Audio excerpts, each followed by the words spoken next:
Hello, and welcome to Clonestar Podcast. I'm your host, Jodi Pickens, and today we're heading straight back to the bridge of the Enterprise to help kick off 60 years of Star Trek. Today, we're talking about Star Trek, the original series, Identity Theft, a new original series novel that hands Chekov the spotlight and throws him into one of the most high-stakes situations of his career. If you love stories that test loyalty, identity, and what it really means to trust your crew, this one is absolutely worth your attention. My guest today is the writer at the helm of that story, New York Times bestselling author Greg Cox. Throughout his career, Greg has been one of the key voices shaping Star Trek on the page.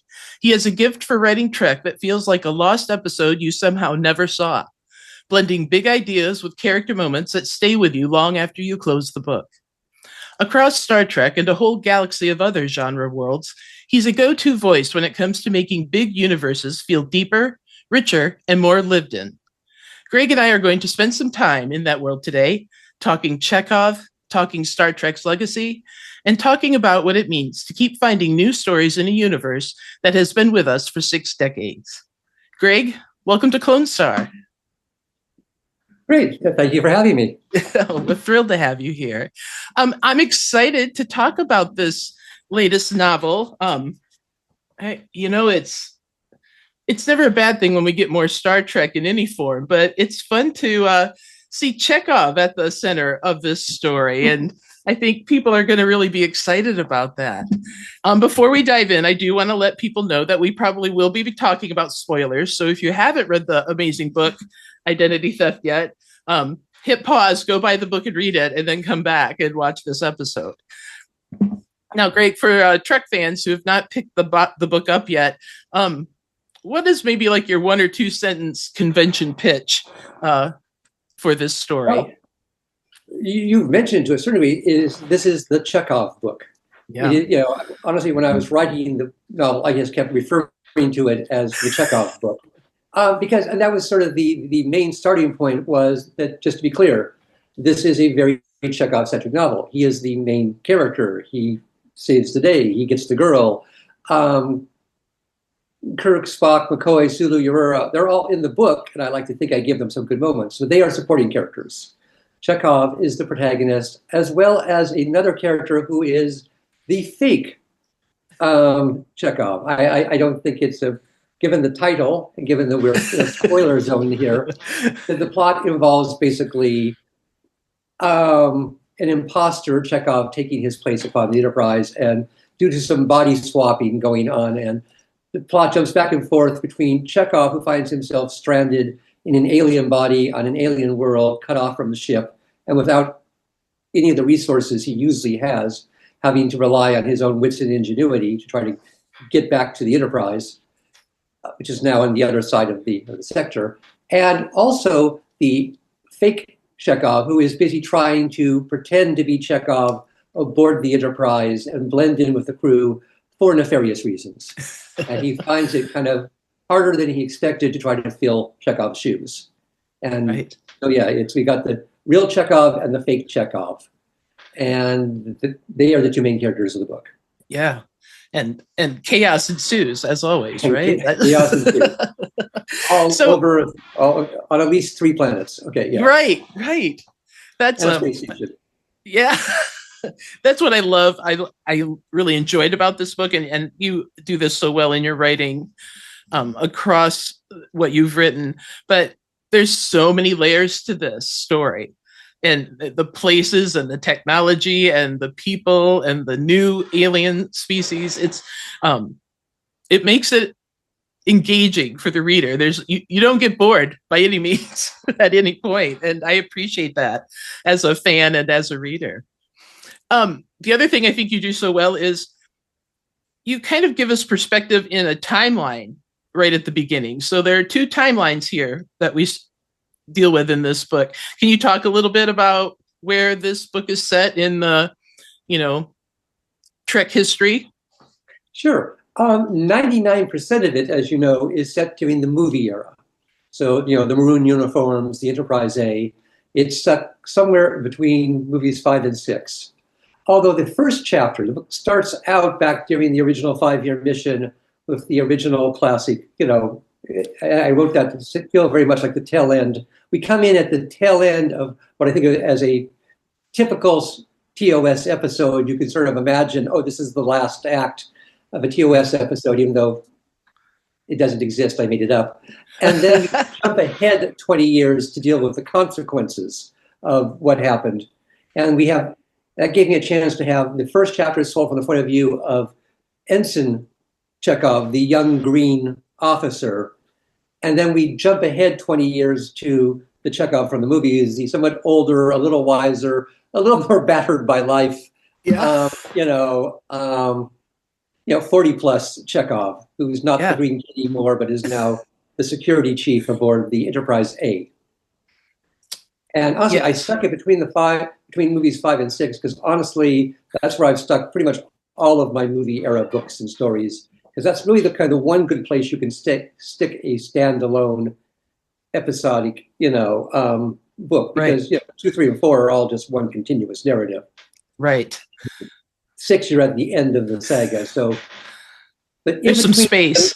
So in between Star Trek 5 and 6, there's a little room there for, okay, what were they doing on the Enterprise A? We've seen very little of the Enterprise A years, literally 2 movies. Right. So I think that will be appealing to fans too. In an adventure or two, Yes, there's some space in there to work with and fill the gap, so to speak. So I think it's a fun era, and fans love the maroon uniform era, so it's always good. Will note they are wearing the maroon uniforms on the cover. Yes, that's part of the appeal of the cover too, right? Like, and we went to great effort to make sure Sulu had the right insignia. Okay. Oh yes, that matters. That matters in the Trek world. Hey, if we hadn't gotten it right, people would have noticed. They would have noticed. Like, we know our details quite well, right? So quick to point them out. But that's part of the fun of the fandom too. Yeah. In the book, we have Chekov, a peace celebration and a planet with a complicated history with Starfleet, as most of these stories, tend to have. But what was the first really seed for you in this story? Like, was it a scene or an image or maybe a what if concept that kind of helped get it off the ground? There were 2 ideas. One of them was mostly to write a Chekov novel. Yeah. And the reason for that was simply because, honestly, I've been doing this for a long time. I've been writing Star Trek novels for 30 plus years at this point, nearly half my life. So at this point, my own personal challenge, just to keep myself fired up, is to find what haven't I done before.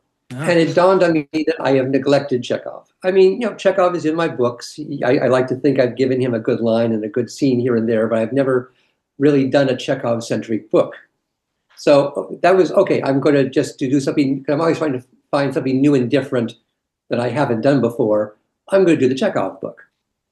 And then honestly, looking around, I discovered that this was kind of unplumbed territory, that there aren't a whole lot of Chekov-centric books. There's some other books where he's got, I did a quick search and I read some of the earlier books where Chekov has a bigger part. But the library of Chekhov-centric Star Trek novels is very thin. So I thought, okay, there's room there for me to actually not be even repeating myself, but repeating what other people have done. Yeah. And then beyond that, there's the turnabout intruder. And again, it's not a spoiler to reveal, this comes out, that the body swap is accomplished by using the technology we saw in Turnabout Intruder. Right. And I admit that reusing the Turnabout gimmick has been on my to-do list for a while. It's sort of, okay, I'm always looking for loose ends left to explore. Well, whatever happened, to that gadget? And the back of my head was always the idea that, okay, that could be used for nefarious purposes, maybe by some sort of spy plot or Section 31 or something. So the idea of using that gimmick has been there in the back of my head. So I sort of like, okay, I want to do a Chekov book. Looking at my list of, to-do list, I still haven't done something with that turnabout gadget, Right. Oh, what if Chekov is the one who gets body swapped with another being and it's all part of a suspense espionage plot? And I could also say that actually sort of the tone I was going for this, besides trying to recapture the feel of Star Trek, both the original series and the movie era, in my head, this was kind of, I'm doing a Hitchcock movie with Chekov. Yeah. Okay. This is very much, the scenes with Chekov on his own, running around, mistaken identity was very much kind of, okay, this kind of North by Northwest, the 39 steps, the sort of innocent man who finds himself, in over his head and having to survive on his wits. So, yeah, there was sort of a vibe there that I'm trying to capture the feel of a sort of, Hitchcockian thriller, and ditto with the storylines about Rilo. He's our fake Chekov. Right. The whole sort of Hitchcockian thing where you got somebody who's got a guilty secret they're trying to cover up, like in Psycho or whatever. And so, okay, so he's under a constant suspense because he's trying to carry out his nefarious mission while, pretending to be Chekov and having to fool, Sulu and Kirk and act like Chekov, and this ends up being much more complicated. So he's in a pressure cooker. So again, I kind of imagined this book as sort of a suspense thriller. And that lent itself to, like I said, the whole body swap, mistaken identity disguises aspect of the plot. Yeah, absolutely. You said that about it being kind of taking on those Hitchcockian themes, and it absolutely falls in that, like north to northwest. It really. Yeah, I went back and rewatched the 39 Steps and North by Northwest and some of the other sort of, breezier, more adventurous Hitchcock to kind of get into that zone, Yeah, that's great. I love that. And you get that vibe from reading it. So I appreciate that. I also want to mention, because you mentioned that you've been writing Trek for 30 decades? Is that years. Yeah? This is your 20th Trek novel, is that correct? I might count, if you're counting at least one, counting Miasma, which was published only as an ebook. Okay. Miscellaneous novellas, novelettes, short stories. Sure. That's impressive. But I count this as the 20th. That's it. That's fantastic. I love that. I mean, we love our numbers, right? We love to keep track. 60 years of Trek, 20th Trek novel for you. That's going to be converging that way. Yeah. There's nothing wrong with that. We applaud that. Like I ended up dedicating this book to John Ordover, who was the Star Trek editor back in the 90s, who was the guy who first drafted me to write Star Trek. And that's fantastic. It's the 20th book. It is way overdue for me to dedicate one of these books to John. Absolutely. I've since had many, fine Star Trek editors, because I've been long enough to have gone through various turnovers at the pocketbook staff. But it was John Ordover who first hired me to write Deep Space Nine novel years ago. So it was time to dedicate this one to him. Yeah, major kudos to him, right? Look, we've all benefited from that decision of his, and we appreciate it. You are using, like we talked about, the same body swapping technology that we saw in Turnabout Intruder. Mm-hmm. And you said that was on your list, but it's a very campy bit of Trek tech. Yeah. And so how I feel like you took it pretty seriously in this novel, while it still kind of maintained its campiness. Was that intentional? Well, I will say, I'll be quite honest. Let's be honest here. Turnabout Intruder is not generally regarded as one of the classic episodes. Right. There may be a reason why it's taken 60 years for someone to go and do a book about the Turnabout Intruder. Sure. I will admit that when I first pitched this idea to Pocketbooks, almost the first line of my outline, how it starts here is I usually typically submit like a 12, 15-page outline to my editor, who in this case was Margaret Clark by now. It basically said on the top page, okay, this book should not be perceived as a sequel to Turnabout Intruder. I am merely lifting a plot device because it has possibly a bit of a cloud over it. I want to do a sequel to Turnabout Intruder. That might have. Right. So I swear, if you looked at my outline, it said, note, this book is not a sequel to Turnabout Intruder. I am simply lifting. Big asterisk. I am lifting a piece of, plot device from that episode to tell a completely different story. I kind of put this disclaimer at the top of my head because I was kind of being defensive about it. And, almost sort of anticipating the Turnabout Intruder? Are you serious? Right. So, I love that. Like I said, it was a cool gimmick. It's an idea of the body swapping thing. Yeah.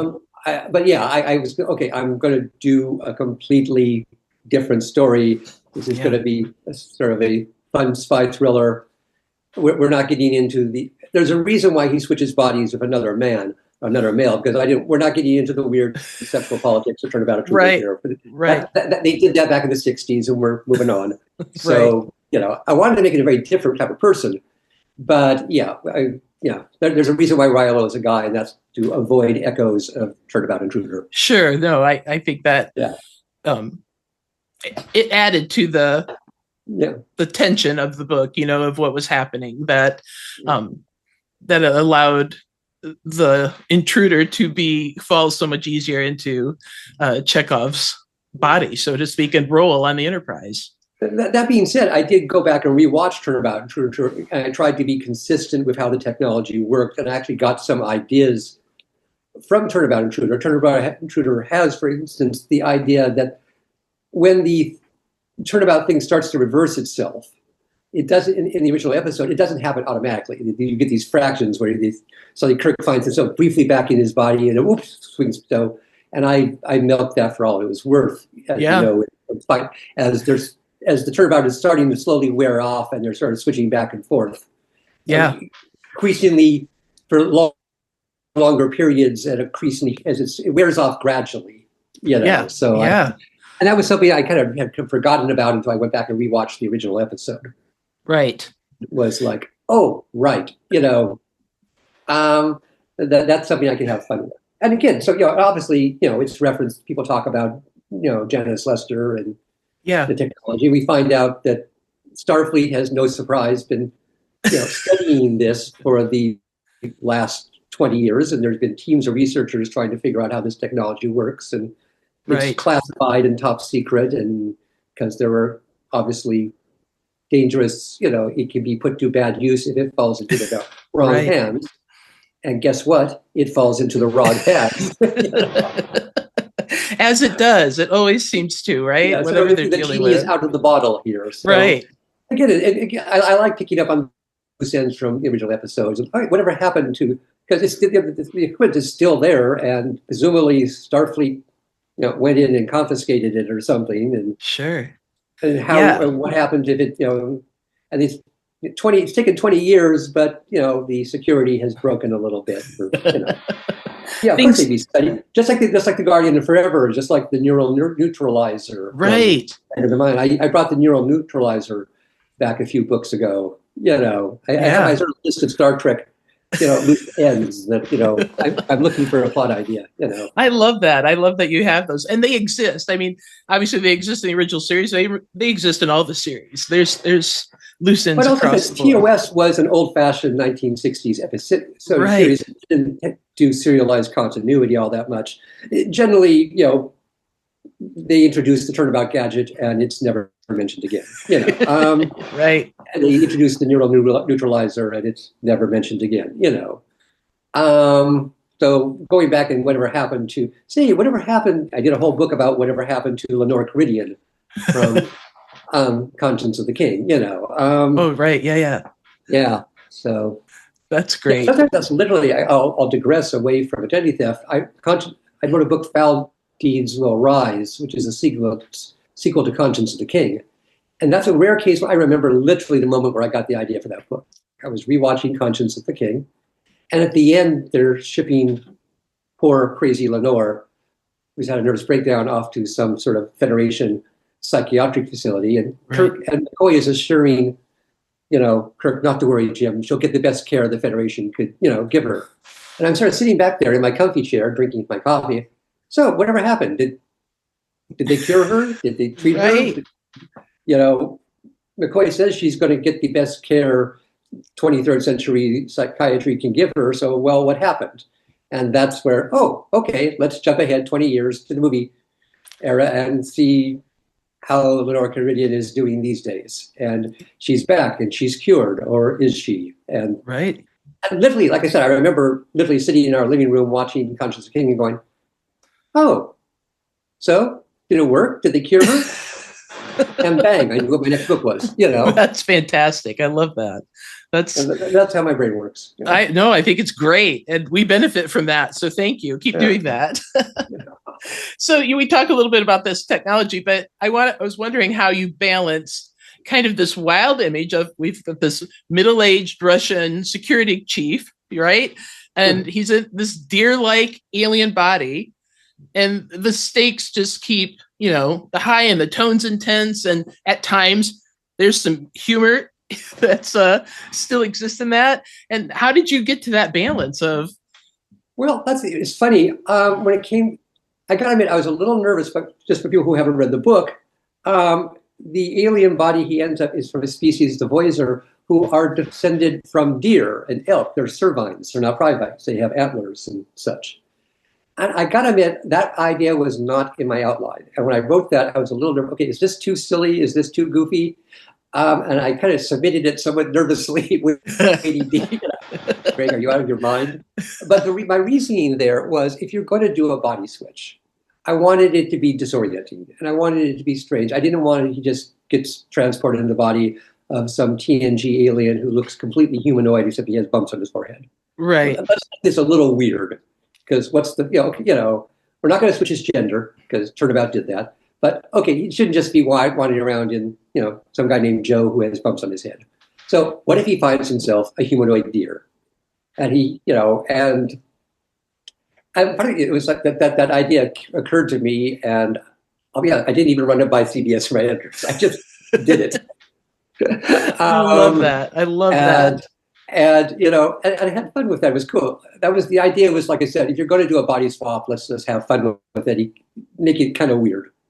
And that was, but not he's suddenly a silicon-based, Horta or something.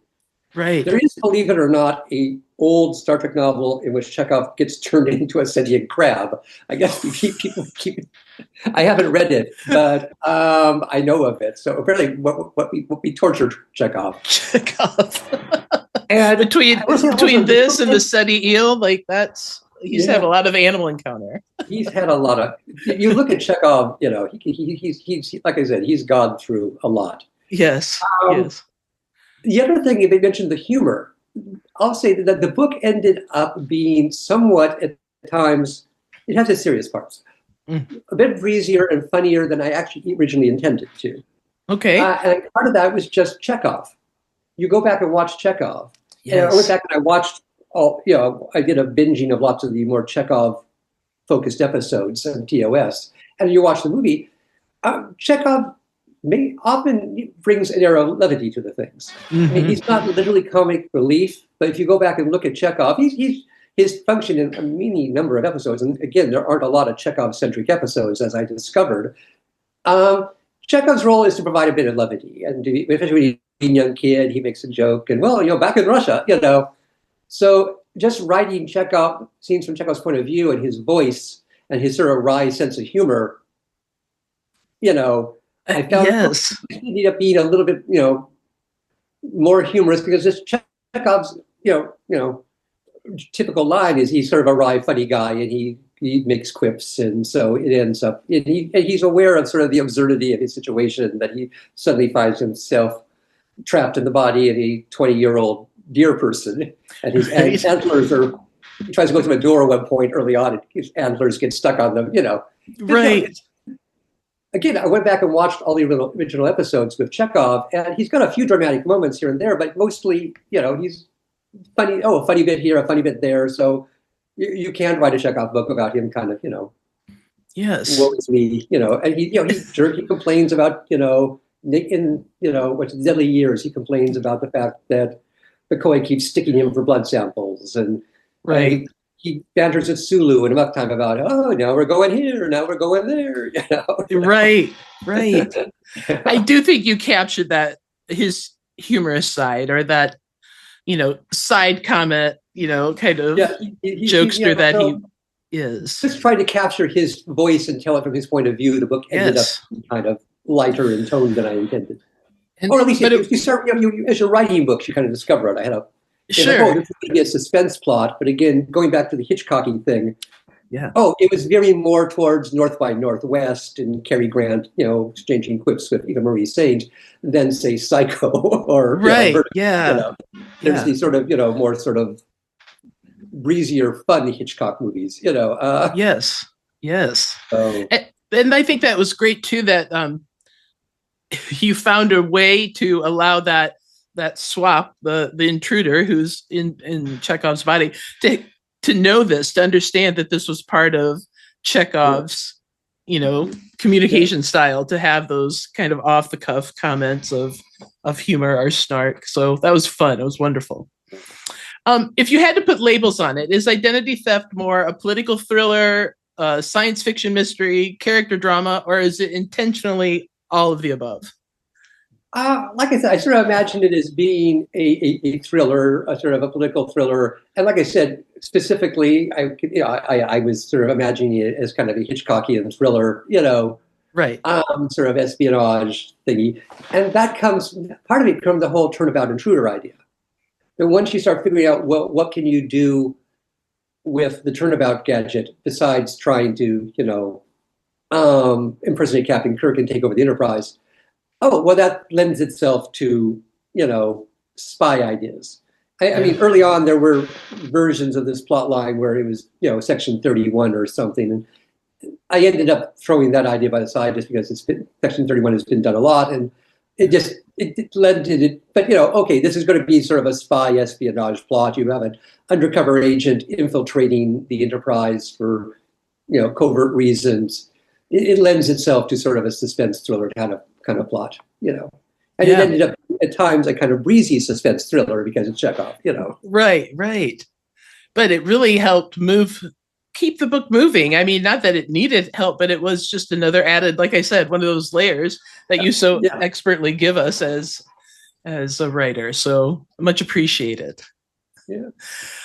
So we talked, a little bit about why Chekov was the center of this book.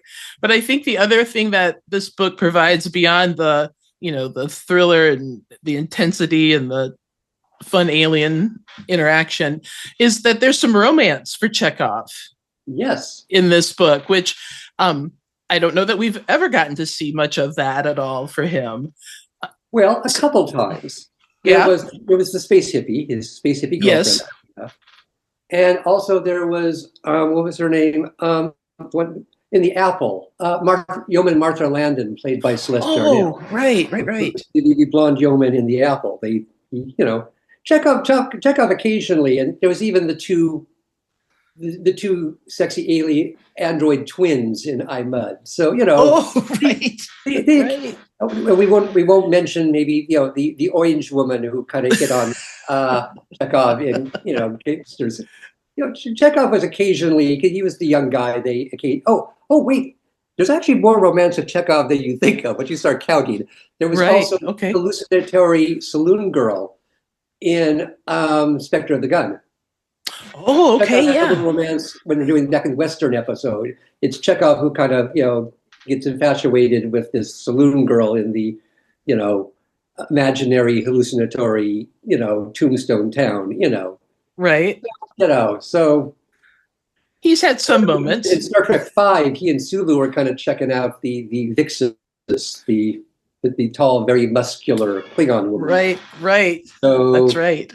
So they were trying to set up Chekov back in the '60s as being kind of a teen idol like Davy Jones and the Monkees. So yes. Chekov,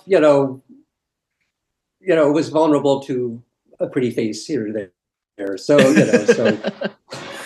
so this played it.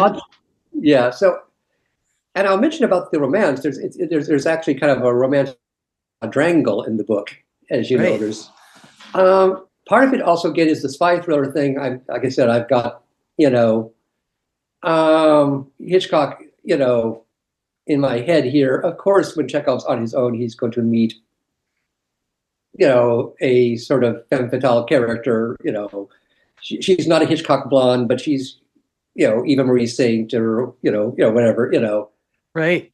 North by Northwest, or I can't remember the name of the woman in 39 Steps, etc. If you're doing a breezy spy plot, he's going to meet a shady woman. Okay, True. That's part of the just formula, as it were. And also, again, this is supposed to be the Chekov book. So again, Chekov's going to save the day. Chekov's going to get the girl. I'm giving Chekov a moment in the spotlight. That means, yes, Chekov gets some lovey in more ways than one. Right. Right. And I will mention here, I want to give credit. The other plot line is that Chekov has a romance going on aboard the ship with a new character. Yes. And this complicates Rilo, who is the undercover Chekov, the fake Chekov, who suddenly had no idea that Chekov has this kind of incipient thing going on with this new nurse in sickbay, which was not part of his briefing. He's not prepared how to, because he's studied Chekov. He knows all about Chekov and Kirk and McCoy, and Chekov's friends of Sulu, and Chekov likes Russia. And the thing on the Enterprise is brand new. It was not in his briefing book. And he's trying to figure out, so what exactly is going on with me and this nurse Simone Tovar? And so this causes complications too. So you've got two romantic storylines going on, with the imposter trying to find himself tossed into a romance he didn't know about. And indeed, Chekov running into the imposter's ex-girlfriend, who is kind of bitter. And this complicated. Right. So even then, again, it's a whole other layer of the story. I want to give credit here. Sadly, I'm going to be serious for a minute here. Mm-hmm. This book was the last book edited by, the editor of this book was Margaret Clark. Okay. Who unfortunately passed away during the writing of this book. Sadly, she did not actually live to see the final manuscript, but she was very heavily involved in the early stages of this book. Margaret's fingerprints are still if you like this book, Margaret's fingerprints are all over it. And I want to say that the idea of Chekov having a romantic interest aboard the ship was in fact Margaret's idea. So if you like the whole subplot with Nurse Tovar, it was Margaret's idea that the imposter Chekov should find himself romantically entangled as well. Yes. So, and at one point we flirted with the idea of bringing back Irina, the space hippie. Oh, okay. But we decided to, like I said, there's a lot of back and forthing, and it's a very collaborative process. We flirted. Mm-hmm. Margaret thought that Chekov needed to have, some sort of love interest aboard the Enterprise that poor Rilo finds himself dropped into the middle of without warning. And we went back and forth before, and then I came up with the idea of what if there's a new nurse aboard the ship, and they've been kind of flirting with each other, and from there. But yeah, so I wanted to take a moment to, by the way, give credit to Margaret Clark, who was my editor for many Star Trek books and was heavily involved in this book. And sadly, Margaret actually passed away about a day or two before I was supposed to deliver the manuscript to her. So, I should also give credit to the other Scott Perlman, who actually took over as the emergency editor in sort of dire circumstances. Sure. Takes a village to get these books up and going. Oh, absolutely. I always say it's a very collaborative process. Just right. Tie-in 101, typically I write an outline, I send to my editor, they bounce it back and forth, we tinker with it, we send it to CBS. CBS is very hands-on sometimes. It has, their ideas and suggestions of what to do and goes back and forth. So, and, I do this, don't do this. So, yeah, it's always a very collaborative team effort. Sure. And I think, her hands being involved in getting that romantic interest part, it humanizes him very much so. And I think that really made him feel like a very well-rounded character. And it dials up the pressure cooker because he's come prepared. Yes. He knows how to interact with Aurora, and he knows how to act with Sulu and Chekov. He knows, about Chekov's life. He's studied Chekov's life. Yes. But the thing with Nurse Tovar is very new and in its sort of early incipient baby stages. Baby stages. So he doesn't really know what's going on. Right. And Nurse Tovar doesn't understand why he's suddenly acting so weird. Right. Yes. He ends up inadvertently standing her up at one point, and none of this was in his, he's like, this wasn't in my file. Right. No idea how to, and he's not even sure what exactly is going on between, Simone and, Pavel, and he has to try to improvise. Oh, yes, of course. I remember that we were supposed to get together for dinner. Right. Of course, I didn't face out on that, It is, and it just, I know it rises the tension. It makes things, obviously nothing can ever be as smooth as it needs to be in these situations. And so I think it really make life as difficult as possible for poor Rilo. Yeah. Right. Right. And it was very much And then they get assigned on a delicate mystery, well, then they get assigned on a dangerous mission together after, it's, right. I literally trapped them in a shuttle together in a cramped shuttle at the bottom of an ocean. Right. The stakes got very high very quickly in that moment. So that was a great scene from the book too. The other relationship I think that's so important to Chekov is the friendship with Sulu. Yes. And I think you so nicely portray that in this novel. And I think, the story, that part of the story is going to be a real treat for Sulu fans too. Yeah.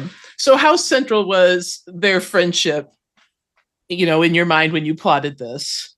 This is something, again, I kind of discovered as I wrote the book. Okay. I knew of Chekov, there was, Sulu was going to be in it. No, Sulu ended up having a much bigger part. As I wrote the book, I realized that Sulu is, Chekov's best friend aboard the ship. So, of course, you can't write a Chekov book without really getting into the friendship. And at some point early on reading the book, I realized that, of all the people in the Enterprise, Sulu is going to be the hardest person to fool. Right. And unfortunately, Rilo can't avoid Sulu because he's my best friend. I have to hang out with him, and chat with him.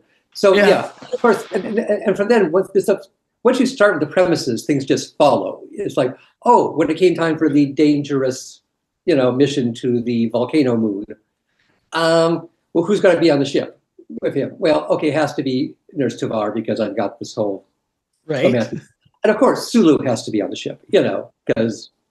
So as I'm writing the book and I'm realizing I'm getting into the climax, and even at the end, Sulu has to be there at the climax because, Sulu ended up being a much bigger part of my book, but it just sort of logically followed because once you decide you're going to make it about Chekov and his relationships, right? Well, of course, you're always, who's on this away mission? You have to have Sulu there because, and at the end when everything goes to hell and there's the big climax, you have to have Sulu there. Yeah, absolutely.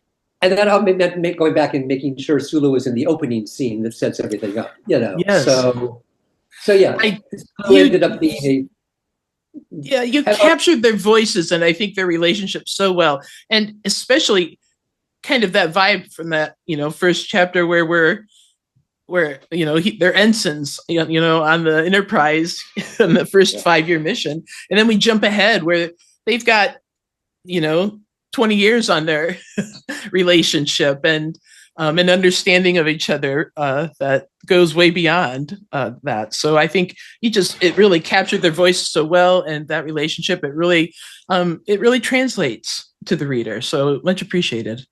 I will say I actually managed to check another item off on my to-do list. Oh, okay, great. The bowling alley. Yes. Oh my gosh, I'm so glad you brought that up. As we know, there's a bowling alley aboard the Enterprise. It is canon. It is mentioned on show. You can see it on the officially published diagrams and blueprints, but it has been on my to-do list to get a scene in that bowling alley for years. And it just hasn't worked out. I've been other things going on. There was never a scene, moment, episode where it didn't feel forced. And then in the middle of this tense adventure, they all go bowling. That didn't work. Finally, since I wanted to show in this book more of Chekov's life away from the bridge when he's not just sitting at the navigator station, right. I wanted to deal with, Chekov and his friendships and what he does in his downtime when he's not on the bridge, and show him hanging out with his best friend Chekov and, showing him flirting with Nurse Tovar in sickbay. It's like on me, I can finally do the bowling alley. Of course, Chekov and Sulu are going to go bowling one night because they do. We find out they have a regular Wednesday night bowling. Yes. So I'm perversely proud. I'm sort of unduly proud of the fact I've been waiting for years to find the chance to actually get the canonical Star Trek Enterprise bowling alley into a book. I got the swimming pool into another book earlier. Right. Okay, so fine. As you know, there's a whole scene set at the bowling alley. Yes. So, and it's an integral like scene too. Like that's an important moment in the book. And I loved getting to that point as a reader. And I'm like, they're in the bowling alley. Like it took me a minute to get over that fact. And also some of the other stuff. I got the swimming pool in there. I've got the botanical gardens. I got I have Mr. Scott's Guide to the Enterprise, which has a whole diagram of the big rec room aboard the Enterprise. Yes. And okay, as you know, there's a lot of scenes in that rec room, and I mentioned the video arcades and the coffee nooks, and I had fun doing, because also you see bits of this on TOS, the characters sitting around the rec room, having a little impromptu jam session with your. So yes. I had fun, since the whole point is the hardest part for indeed Rilo in the book I saw was not actually sitting at the bridge and going, because he's practiced on simulators and adjusting course, angle degrees, so-and-so doing the job. It's, his downtime mingling aboard all these people who have known him for, 20, 30 years. Right. And having to, it's just a long trip before they get to where they're going and his nefarious mission kicks in. And he has to sort of, hang out with his best friend on the bowling alley and, we're having, we're all heading down to the swimming pool, and we're going to have cocktails, or whatever. So, well, and that's the hard part. If you're assuming somebody, have a lot of fun discussing the social life aboard the Enterprise. Yes, and I think, well, two things. I think there's a lot of nuggets in here for a deep diving on the Enterprise A and what's all there, and then there's the Easter egg component to this, where you've mentioned so many wonderful canon bits and. But I think the fun in it also is that if you're going to do a body swap, then you want them to have to, like you said, not just sit on the bridge, which there are plenty of bridge moments in the book, but they're space battles and such. Yes, they're all there. But I think the fun of it is watching this, Rigel trying to interact with these people that Chekov's known for decades outside of the bridge and in all these wonderful places that you've brought to life in the book. And that's the real, fun as a reader. Fun of watching the original series, and indeed, not just the original series, even Next Gen Deep Space Nine.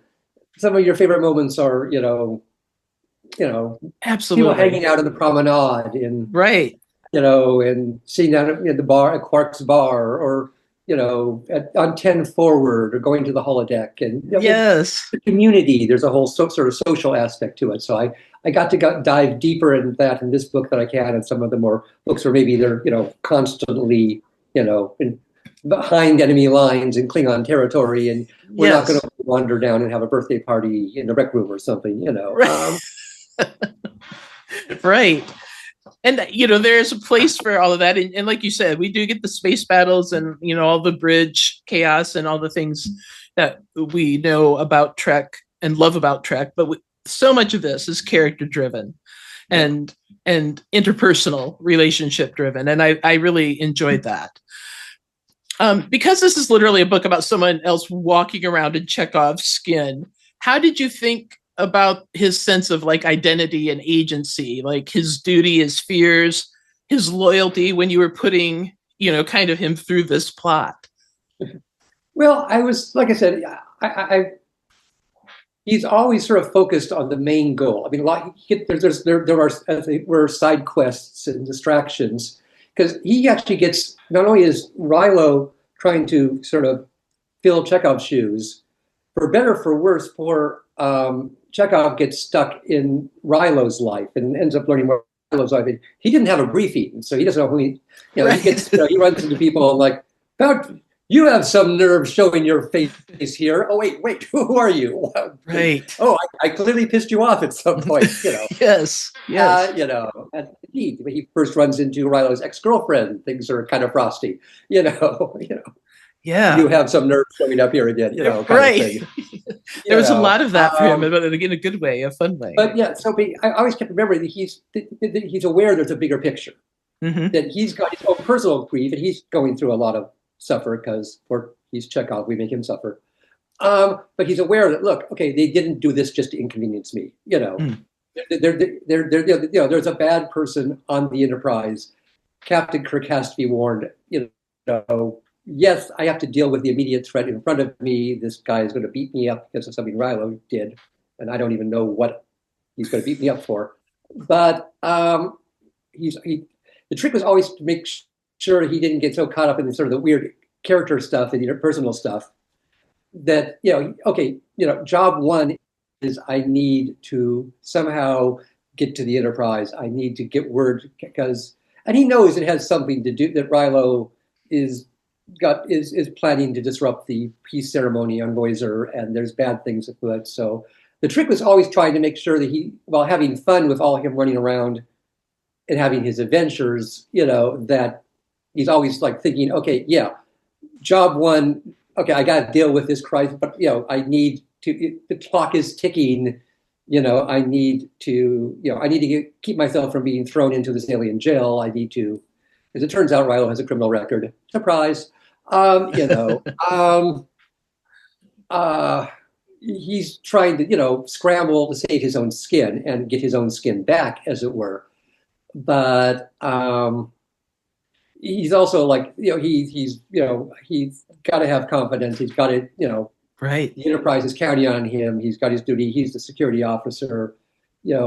His crew is in danger. The mission is in danger. So the question, I didn't want to have him constantly going, just remember, I got, 24 hours to, but it was like, balancing him trying to run around and save his own skin and deal with the massive hassle he's going through, but also always, yes, okay, get past this step. Everything is a step to get himself closer and closer to try to stop Rilo from doing what he's going to do. And time is running out. So that was sort of keeping the focus on that, Yes. That he always remembers there's a matter of duty. This isn't just about me. Right. And I'm in a horrible state. I'm stranded on I'm stuck in the body of a deer, Right. I have antlers. Right. People think I'm this guy Rilo and have grudges against me for things I don't even know. Right. The police are looking for me. It's bad. Again, the whole Hitchcockian innocent man, Yes. mistaken identity problem. But again, he's aware of his duty. There's a bigger picture here. The bad guys didn't go to all this trouble to kidnap me, steal my body, place an imposter, Chekov aboard the ship, just for kicks, right. and to inconvenience me. Right. I need. He's very aware that he needs, and in the end, he ends up going to great lengths and risking his own life many times because he can't. I have to, get to the Enterprise and warn them. Right. I love that they were opposites, as personalities. They were coming from two very different places and who they were as individuals and having to put them into those lives. And Chekov, although he is understandably, upset at Rilo stealing his body, as the story comes, he doesn't forgive Rilo, but as we learn more about Rilo's troubled life and his culture and issues he's gone through, he gets a bit more of an understanding as to what's motivating Rilo and what brought him to do these terrible things. There is something to be said about walking literally in someone else's shoes in this story, isn't there? Like, there's a lesson to be learned, or whatever. Or a hoof, whatever you have. Yeah. So and there's also the fact that there's the perk that Chekov finds himself 20 years younger because we are dealing with the older, somewhat. Yes. There is a sort of advantage he discovers to being in the body of a young, 20-year-old guy, because he's got to do all this daring do and adventure stuff and jump out of windows. And it's just a little bit easier now that he's not a 46-year-old man. Right. Right. There's advantages. Yeah, there are perks there. Comes in useful if you're going to have to, be an adventure hero for a book. Right. And, as we point out, I do have a little fun with. There's a scene early on when Chekov, as we said, gets abused a lot in the movies and the series. Right. And there's a scene where he's actually meeting, Nurse Tovar, and she's looking over his medical history, and she's kind of like, "Whoa, you had a worm in your ear. You had brain surgery in the 20th century. Right. You fell off an aircraft carrier. you got zapped by the Voyzr probe. You start adding it up. It is. It's funny because it makes me think like in Voyager series, Harry Kim. It was like, how many times did Harry Kim almost die throughout that series? It's constant. It just never ends. Chekov is that person too for the original series cast. It's just that he's just the guy that he has the crazy stuff happen to him and somehow still keeps kicking. And I think it's fun. I think Nurse Devar actually has a line in fact, wow, it's kind of a miracle you're in as good a shape as you were. He goes in for a routine, physical or checkup. Right. Kind of looking at his medical history and whoa, yes. And I think, relatable too, as we age, yes, stuff well, lingers. I'm 66, so I relate. So yeah. I understand. I want to talk a little bit about, the world and the species that you built for this. So, Voyzr, right? Is that correct? Voyzr, yeah. Yeah. You really kind of gave us, this main alien species and their rivals, and then we get into, there's the whole factors of biology and culture and politics and their history and how they've dealt with the Federation. There's a lot. Like, this is a whole entire depth of a new world. Where did you start with that? Again, it just sort of follows logically from the plot. I kind of decided that this was dealing with the consequences of something that happened 20 years, And at first, honestly, I looked at some of the races we already knew in the original 79 episodes to see if there was somebody a plot I could appropriate or a race we've already. And eventually decided just for the purposes of the plot, it was easier to start over and just create my own sort of situation. But again, I looked at the 79 episodes, so I want to, pick up from Taste of Armageddon or whatever, Right. But no, I then started deciding, okay, so what's the situation here? Why do they have to go back to the planet 20 years later? And what if Kirk, as Kirk often did, tweaked the Prime Directive a bit and, brought peace to a warring planet, which is not a new Star Trek idea. Right. And okay, it's 20 years later, there's a peace celebration, there's been 20 years of peace and prosperity. But, the Civil War, there was a Civil War, was in living memory, and there's still going to be hard feelings, and not everyone's going to be happy about the about Kirk meddling 20 years ago. Mm-hmm. And then from there, it kind of follows like, okay, there was this. Okay, there was a war. Okay, so there was a Civil War. So what was it?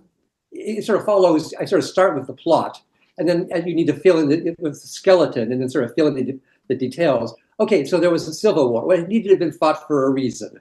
So then I have to come up with a reason, and then, okay, and so what happened to the losing side?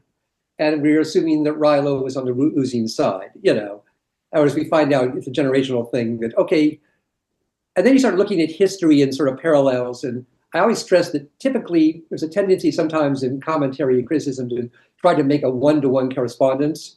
Oh, this character is obviously this, or you're obviously dealing with, Northern Ireland, or you're dealing with, the Cuban exiles in Miami, you're dealing with, and the honest answer, it's a little bit of, you're dealing with, Right. In my head, it's never a one-to-one correspondence because I'm making this stuff up to fit my plot.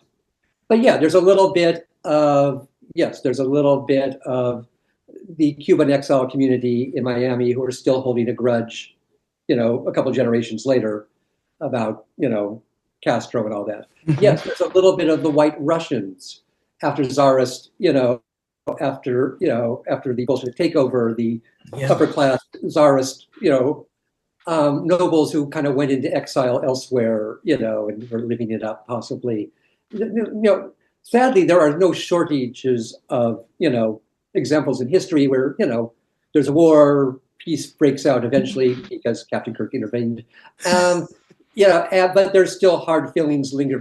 For God's sakes, there are still people in our country who, are holding a grudge over the Civil War. Okay, we're not, there are Confederate flags, people still waving Confederate flags here. Right. Despite a 60-minute Star Trek episode, 20 peace is not, there are these grudges. And so there was all a little bit of this. And, Rilo, as you know, is actually a generation after the war, but he has been raised by the losing side, and he has been fed his whole life a whole bunch of stories about basically the lost cause and the great tragedy, and how his family was on the losing side of the war, and their fortunes suffered because of being on the losing side of the war, and and indeed he has grown up hearing about the great tragedy and about how we lost the war and the evil, corrupt regime that kicked us out. Right. And he's grown up actually hearing, Kirk has been demonized. Kirk is the meddling Federation devil who came and stuck his nose, into, something that he had no business sticking his nose into 20 years ago, and brought about this, peace/surrender plus, betrayed the memory of all of our noble, people who died fighting for the lost cause. So what he is shocked at, he has grown up he's never met Kirk or the Federation. He's grown up hearing, the Federation are terrible, Federation are responsible for our side losing, for, our somewhat diminished circumstances. His family is now living in exile under, much more, he has, relatives and cousins and older relatives who died in the war, and, Kirk is the arch devil who, was responsible for his people being disgraced and losing, and the treacherous, shameful peace, that has endured. And then he meets them in real life. And as he discovers over the course of the book, without giving too much away, he comes into this, I hate the Federation, Kirk is, awful, Kirk is the devil who, betrayed my people years ago. Right. Oh, well, Kirk is kind of a good captain, and gee, his people really seem to like him. And, and wow, these people aren't as evil as I was told they were. And he messes with his head, and he gets a pen, and he finds himself, indeed, at times, working beside these people in death-defying circumstances. Wow, these people are kind of brave and courageous, and he messes with his head. Yes, he has to keep reminding himself throughout the book, these people are not my friends. I have to act like they're my friends. I am not loyal to Captain Kirk, even though, Jesus, he seems to be a pretty good captain, and, maybe there seems, I see now why Sulu and Yura and Scott kind of like admire him. He actually seems, he's a good captain to his crew, but he's still screwed over my people, and I still have to get revenge, but it's, right. But yeah, but you mentioned this all kind of follows when creating the Voyzr. How do we start this? Yeah. When creating the Voyzr culture, it just became a matter of, what do I need for the story, and you want to flesh it out, and it's sort of like you build the framework and then you start filling in the details to Yeah. I had a writing teacher, Susie McKee Charnas, famous science fiction writer, who used to say that there are two different kinds of writers. There are gardeners and there are architects. And the gardeners are the ones who kind of plant a seed and just kind of let the story grow organically, and they pretty improving and kind of let it flow. And then there are architects, and there's the ones who they start out with a blueprint, and then they build the foundation, and then they build up the walls, and they put on the drywall, and then they add the wallpaper and flesh it all out. I am very much an architect. So I kind of start, what do I need for the storyline? And then, there's a planet. There was a civil war. The Civil War had to have been fought about something. So what happened to the people on the losing side? And what is the, and then I then start grabbing into, real history and bits and pieces of, Tsarist Russia, Northern Ireland, Cuban exiles, name any number of dispossessed people who ended up on the wrong side of a war, Right. And maybe holding a grudge a generation later. And this grudge being passed on to the next generation, and that's kind of the Voyzr culture kind of. Plus, just trying to come up with expressions and phrases that kind of tie. And what do they eat? They're deer people. What do they eat? They eat nuts and grass, and and they eat they eat twigs. Right. They chew on spiced twigs. Yeah. That's the fun part of just sort of once you get the architecture and you get the foundations and the drywall set up, you can start sort of embellishing around the details. And okay, so they're deer. What do they eat? What Right. do they have? And Which are they into swimming or not? Right. Swim, Lots of questions when you're dealing with a deer species. That's for sure. Like I said, that was just me that was me having fun. Like if you're going to have a body swap, it couldn't just be some guy. Right. And there's also looking for things that weren't cliche. Okay, we know cat people. We've seen cat people. Right. Or feline species. Well, okay, we've seen ape people or whatever, or lizard people. And I'm like, okay, yeah, I don't think I've actually seen where the sentient species descended from cervines, from elk, moose, deer. Well, that's kind of a fun idea. Yeah. Yeah. And again, looking for something I haven't done it also just in general, trying to avoid thinking outside the box. They're cat people. No, there's way too many cat people in Star Trek. And we love cat people, nothing against cat people. It's been done. I flirted with the idea of, again, using a race we know, maybe a Cation or a Gorn or something, but just I wanted the sort of freedom to have a little, not be sort of locked into 40 years of tradition about what Andorians are. I thought about making him an Andorian and giving him an antenna. That'd be kind of fun. Right. But there's been, there are reams of Andorian rules about now Alan Fletcher and their culture and society that has been very, very well documented by subsequent shows, as well as many other fine Star Trek novels. This was very well-trod ground, in other words. Right. So, okay, deer people. I don't remember deer people in Star Trek, so fine, we will do deer people.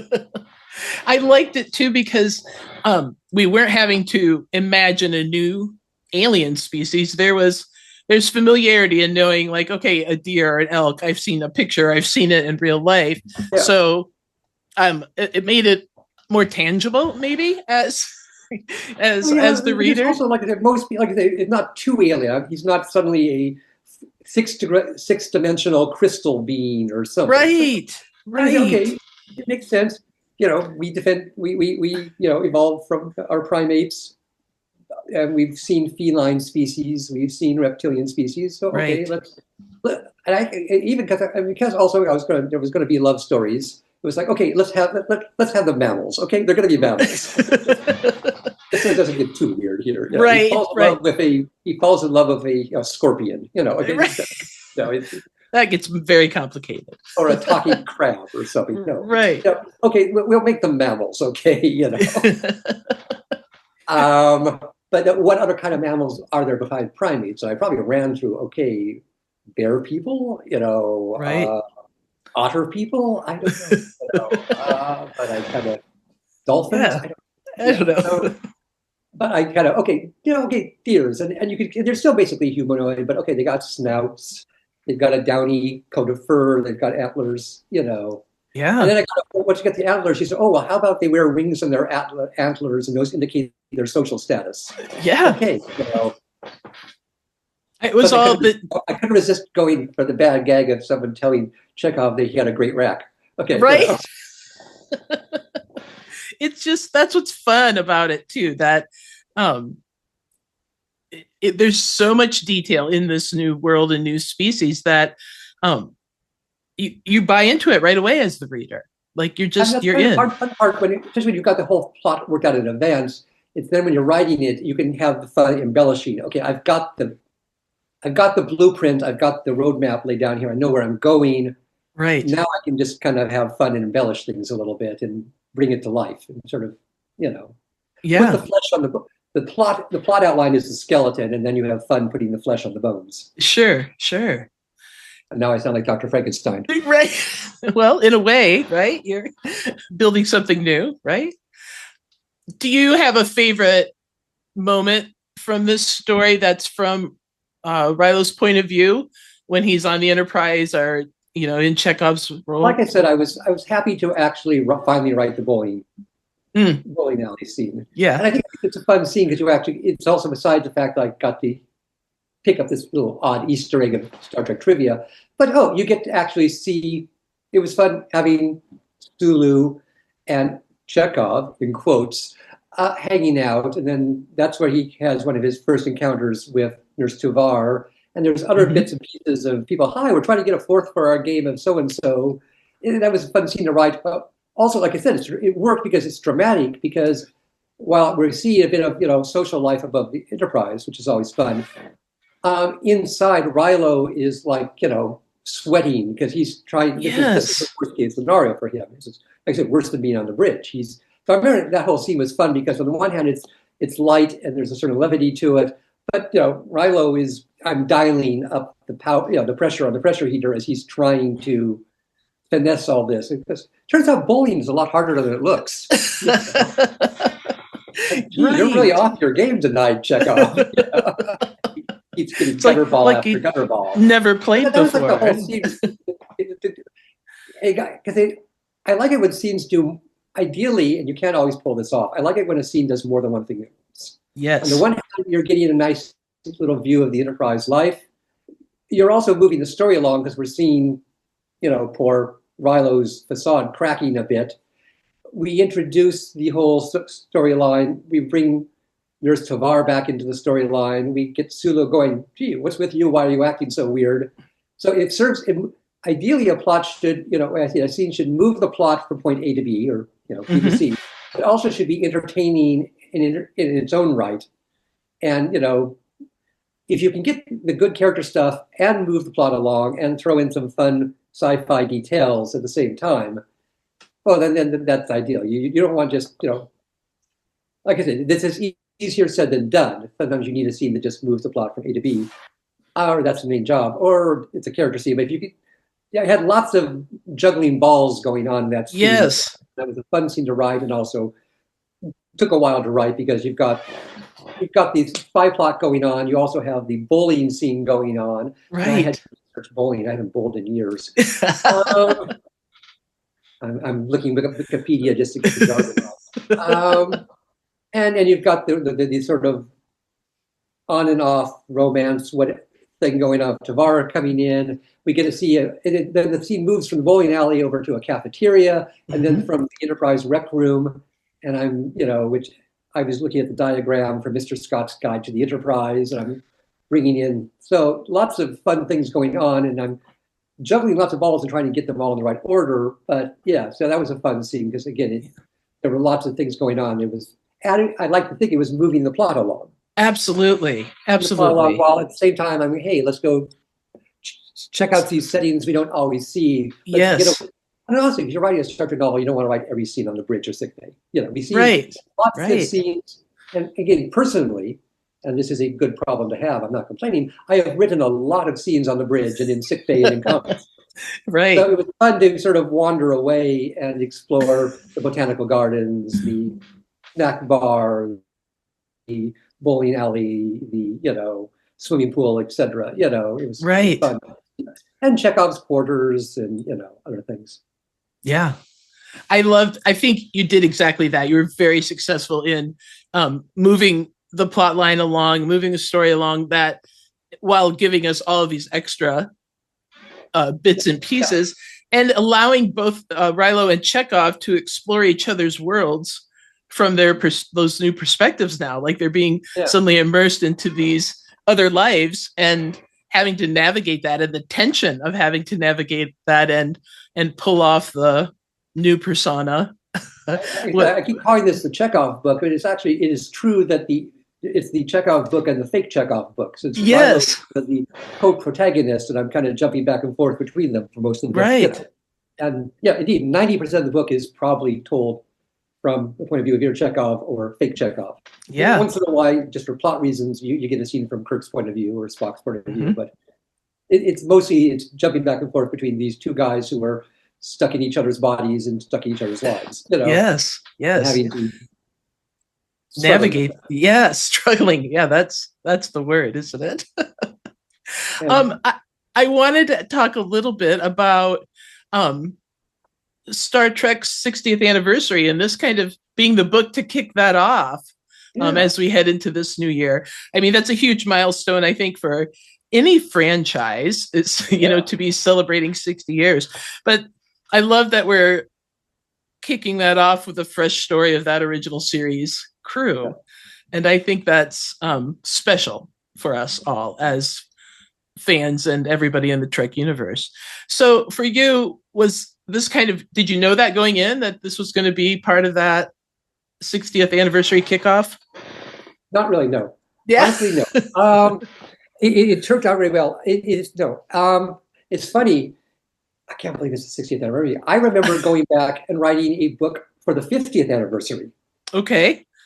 And this was that book, Captain to Captain, which I wrote, was part of the Legacies trilogy. Mm-hmm. That book went in with the idea we're going to write a big, giant saga for the 50th anniversary. Okay. And it was designed to be a big, and hit every beat you wanted to hit, and we brought in Sarek, and we brought in, Captain April and Number One. And it was meant to be, we brought in, if I say we, I mean Dave Mack, Dayton Ward, and Kevin Dillmore. We wrote that trilogy together, 4 people to write 3 books. That was specifically conceived to be the big 50th anniversary event.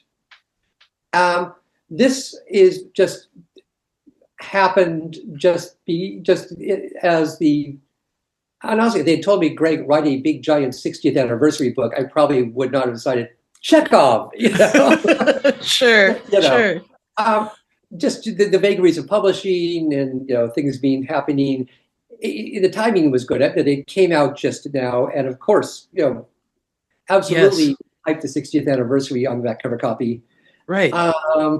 But yeah, I will say, if I was going to sit down, they said, Greg, we want you to write the big epic 60th anniversary Star Trek novel. I probably went, okay, how about a book where Chekov turns into a deer? Right. My first thought. And I'm not denigrating the book. I think it's a fun book, but the concept, as I mentioned, came with me. And again, it's a slow production process. Sure. I remember when I first pitched the idea to Margaret. Okay. But it was a couple of years ago. And then what with, pandemics and things are slow. So yeah, I pitched it as, it's time for me to pitch a TOS novel. And I had this cool idea. I wanted to do Turnabout Intruder meets Chekov. But it was just, this is going to be a fun Star Trek novel. It was not, we want you to write the big 60th anniversary book, Right. So, what? I love that it is kicking off the 60th anniversary celebration and gear for us to do just that. But I love that it's based on Chekov for that very reason, because it reminds me that this whole Trek universe is more than just the captains on the bridge or those, there's depth in our crews and these characters, and I love that. The fact that the book actually ends up starting back to the 5-year mission and then ends, and then jumps ahead to later on. Kind of, that wasn't. I can say it wasn't intentional, but it actually does work. It works great. It really works great. And the fact that the characters are looking back at things like Turnabout Intruder and us. There are references to Chekov and the CD Ill, and there are all these Easter eggs. Because honestly, I can't resist my it makes it work because it is, it adds the nostalgia element. It hits with the 60th anniversary. So the fact that it's coming out in time for the 60th turned out to be a happy accident. Yes, that's the word I'm looking for. There it is. Happy accident. That's the term I'm looking for. It was a happy accident. And we benefit from it. So we'll take it. The captain was deliberate. This was a happy accident. I love it. I love that. The I thought too while reading this that you're going to have readers who have discovered TOS decades ago, right? The original series is well within their framework of Trek knowledge. But there are also going to be readers who may have just met these characters or maybe through streaming, obviously, because everything's accessible, right? But how do you balance kind of rewarding, talking about Easter eggs and all those fun elements you bring into your books? How do you balance rewarding longtime fans while still making this something that's a good jumping off point for a new to the fandom? I'm always aware, that I need to keep the book accessible, and that not just for new fans, but also for more casual fans, that not everyone has every single episode memorized. I do, but so if I bring back a character or a thing from, is in general, not just about this book, but in general, I never work on the assumption that people remember who Gary Seven is. or who, Lenore Caridian is, or they absolutely remember who Janice Lester and what happened to Turnabout Intruder. So, of course, in this book, and it's a balancing act. You don't want to, overload it too much with, hi, I am now going to spend 3 pages recapping the plot of Turnabout Intruder. But no, I like to think if you have read this book, I tell you enough about, Chekhov realizes, oh my God, Chekhov's, oh my God, this is just what happened to Captain Kirk 5 years ago when Janice Lester took over, and we see the research project that's been studying, we visit the research project that's been studying the ancient Camusian technology for the last 20 years. Ever since the Janice Lester James Kirk incident of 2062 or whatever, don't hold me to that date, we've been studying this, and here's how it works. Yeah, and it's a balance to me. I mean, at this late date, you don't need to explain that Mr. Spock has pointed ears and that Vulcans are logical. We can go without saying that.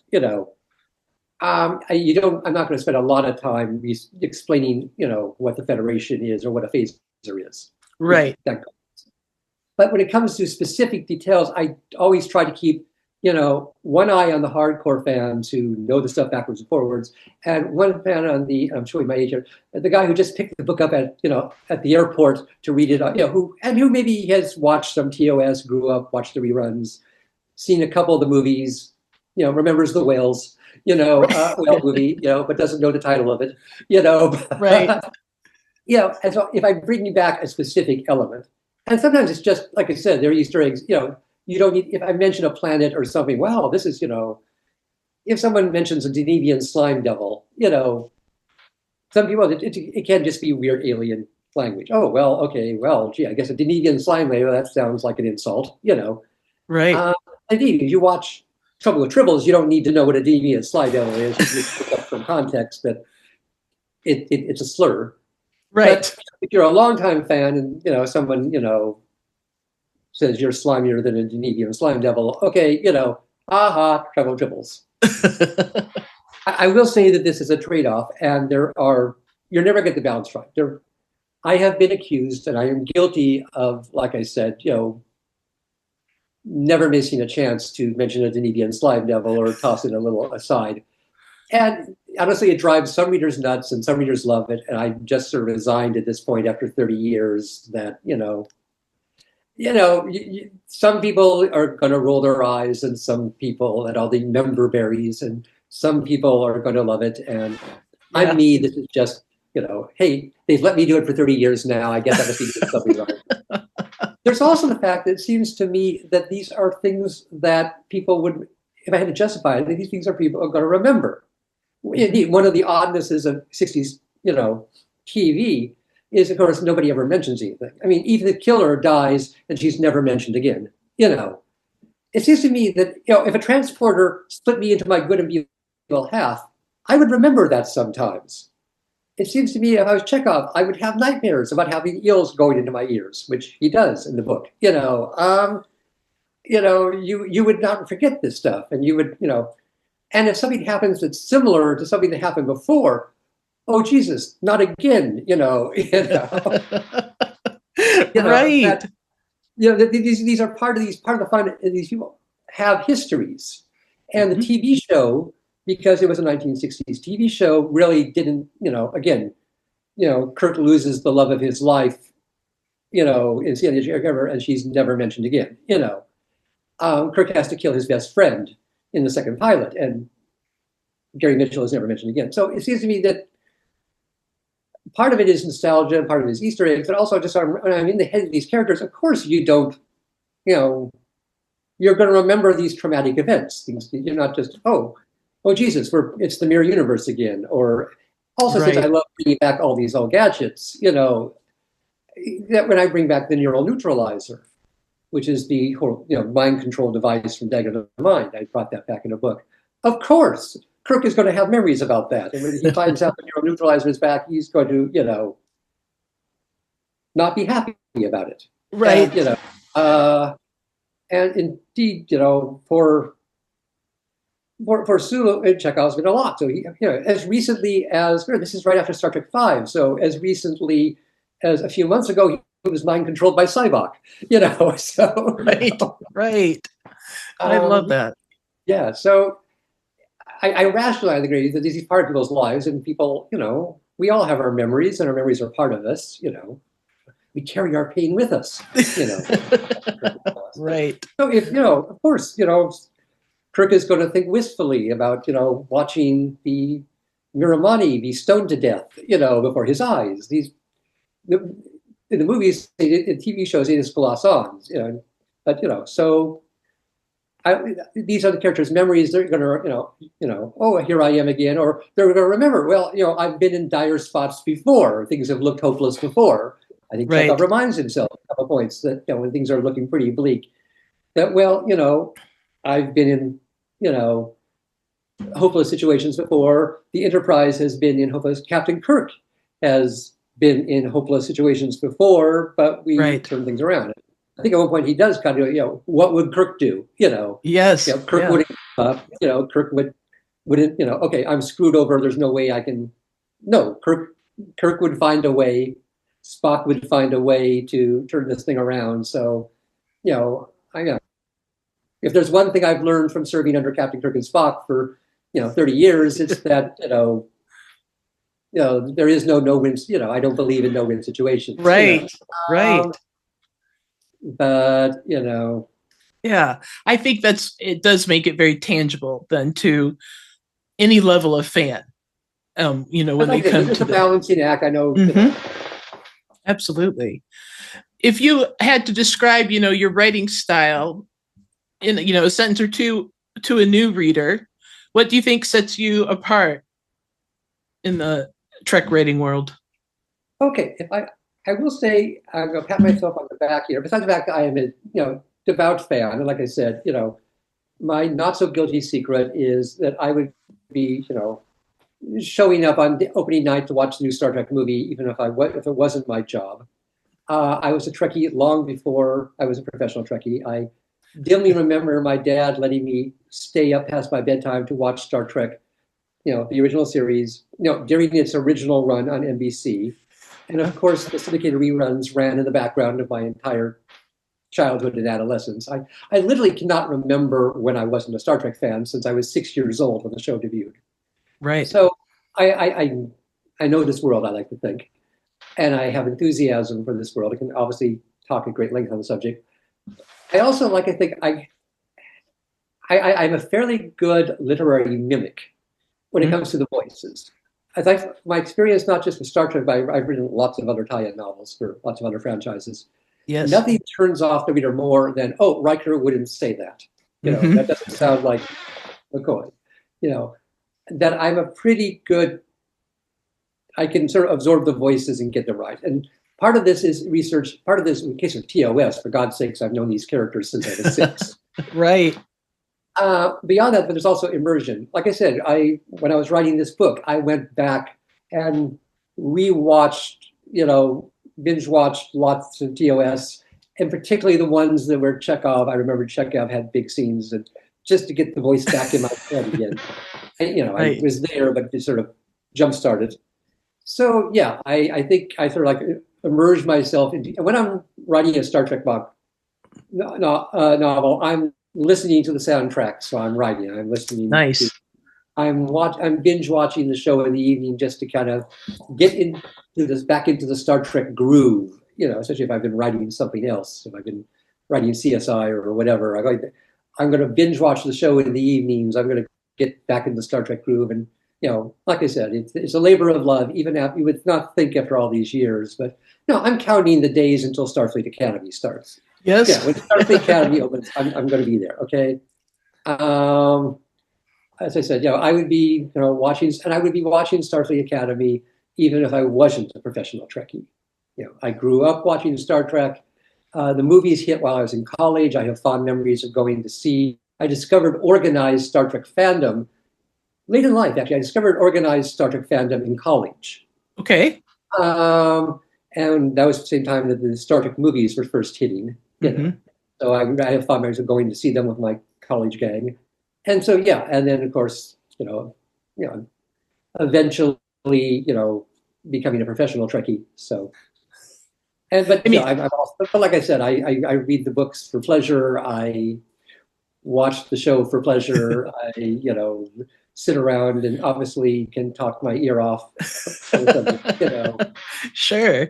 Well, I love that. I think it definitely does come across. I know a lot of readers and fans have, likened your style to, when you read your books, we see an episode or a movie and we feel those characters in that story on screen, and I think that sets you apart. I'm always trying to very much capture the tone of the 5-year mission or the movie era or whatever, because yes, it feels like yes. And I like you said, we've talked.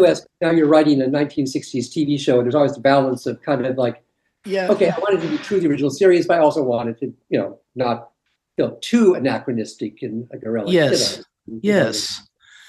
I think too, as we've talked about, like the detail you put into bringing in, references or even some of the humor from, the past of the history of Trek. I think it just cumulatively really brings us, it's a story from a fan to fans always. Yeah. And I appreciate that. And I think all of your readers will definitely and do appreciate that from you. So thank you for that. What is, if readers walk away from Identity Theft thinking about one idea, around identity and peace or who we choose to trust, what do you hope that idea is? Well, I think we talked a little bit about, seeing things through other people's eyes, and you really understand somebody when you have to walk in there, and understanding also, as they say, everybody has their reasons. I mean, Rilo is nominally the villain of the piece, but by the time you reach the end of the book, even Chekov, who has every reason to resent Rilo, because, well, you stole my body, you bastard, understands the guy. And I made sure at the end, when I'm writing kind of like the ending, the epilogues, I made sure they had some moment that, okay, that Chekov doesn't entirely forgive the guy, but he understands it. Yes. And that's a very tricky idea, that you find out the Horta is burning people alive, but oh, well, she's a mommy protecting her baby. The idea of, okay, I understand. And Rilo, like I said, by the end of the book, starts out just, with a very black and white idea of the Federation are bad guys. Right. Kirk is this, arrogant meddler who violates the Prime Directive and sticks his nose in where he doesn't belong. And by the end of the book, he has a very different perspective on Starfleet and Kirk, and realizes that, they're not, Starfleet is not the demons. He was told, he heard from his father and from his relatives and his older uncles and cousins growing up. Yeah. It's about perspective, right? I mean, it's about perspective and sort of, seeing it from that ended up being kind of a recurring theme throughout the book, both of them kind of learning to, for all the sort of fun adventure stuff and running around and the humor, there's sort of, the serious part of the book is them actually kind of coming to understand each other and realizing. Absolutely. And kind of seeing to each other's eyes, and okay, and yes, that's it definitely is a strength, and you're right, it does exist throughout the story, so that's appreciated too, that you worked around that theme, that centralized theme very well.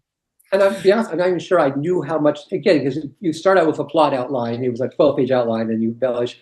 As you're writing the book, you always kind of, I'm not, as they say, they talk about plotters versus pantsers, and pantsers are the ones who write from the seat of their pants, and others are more plot-oriented. I am very much a plotter, but that doesn't mean that as you're writing the book, you're finding the characters and finding their voices and kind of discovering, oh, this is turning out to have more humor than I expected. Oh, Sulu is actually turning out to have a bigger part of, oh, interesting, the whole sort of walking in another person's shoes. I kind of started off all the plot dynamics and adventure stuff, and the spy plot.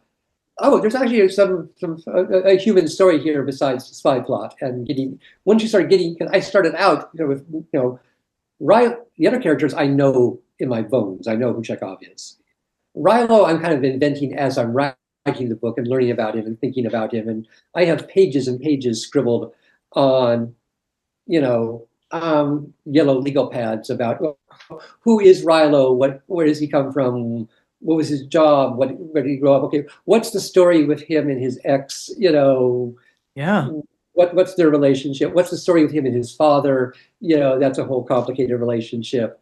I have, and not all of it made it into the book. But it's just so I knew who this guy was. Sure. I had to learn who this guy was, and as I'm reading, and as I'm writing the book, oh, okay, this is who Rilo is, and Chekov is learning who Rilo is, kind of as I'm sort of, putting this together. And there's scenes like, and there were scenes I realized, I really need a scene with Rilo talking to his father at his father's deathbed.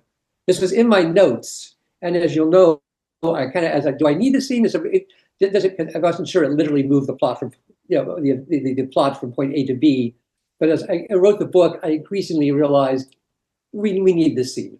We need this flashback. Yeah. Like, do we need this script? Do we need this flashback? It's just something I should be in my notes. As you know, I found a way to. You did. I kind of increasingly, to really understand Rilo, we need to have that. We need this. We can talk about his father. There's been talk about his really troubled relationship with his father. No, this needs to be on the page. I need to take time out from our, fast-paced spy thriller plot and give us. Yeah. And that scene doesn't move the plot along, but it tells us who Rilo is. And I decided we really needed that scene. Absolutely. It's important. It's an important part of that. And that scene wasn't in the original outline. Yeah. I was like, I need it evolved. That Yeah. I like that. We know Chekov. Yes. We know Chekov, and we know the things Chekov's been through, as fans, as fans of the original series, but we don't know Rilo. So I think fans will definitely, and readers will appreciate, having those nods to, what's made him in that. In a lesser storyline, there's even another character we haven't touched on. I'll open this whole can of worms. There is a Federation scientist who is the one who gets blackmailed into letting the secrets of the turnabout technology fall into the wrong hands. And she's not a major character, but she ended up being a much bigger character in the book than I expected. Because again, it was a case in the outline, it was just, I think, a Federation scientist is blackmailed by the bad guys and ends up, I needed a way for the turnabout technology to fall into the wrong hands. There's a Federation scientist, she's blackmailed, whatever. But again, you can't, like Civil War, if there's a Civil War, they had to be fighting for a reason. Well, what did they blackmail her with, and how did she feel about this? And so she ends up getting more screen time than I intended. She's even got some scenes from her point of view. And indeed, there was even a moment near the end of the book when I realized that, we need closure with her. And I actually go back to her at the end of the book, and I we need closure with her. At this point, I've given enough of her background. And this happens. This happened to me with the last book, where there was a minor character who I created just to serve a minor plot point. And I got into the character, and he got fleshed out enough that, I need him back. I can't just have him wander off and he needs closure. Right. So, I'm actually having a senior moment. I cannot remember the name of the scientist at the moment. But again, lead times. I wrote this book a long time ago. Sure. But she ended up, again, much with, Rilo needs a scene with his father so we understand their relationship. Okay, we need to give her some closure at the end. And we need to go back to her. Similarly, there's another character who, again, started out as mostly a plot device, who's an old friend of Chekov's from his youth growing up in Russia. And again, he actually tormented me because I didn't know what to do with him after I was done with him. He serves his plot point. Okay. He's used as bait to lure into a trap. And then, now what do I do with him? And I spent pages trying to figure out and brains. But again, I have to revisit him. And he's a loose end. And I fleshed him out enough that I can't just, okay, well, he served his plot function and got me from point A to B. I need to bring him back. And I need to figure out, again, I need to figure out who this guy is. He can't just be, oh, what is his job?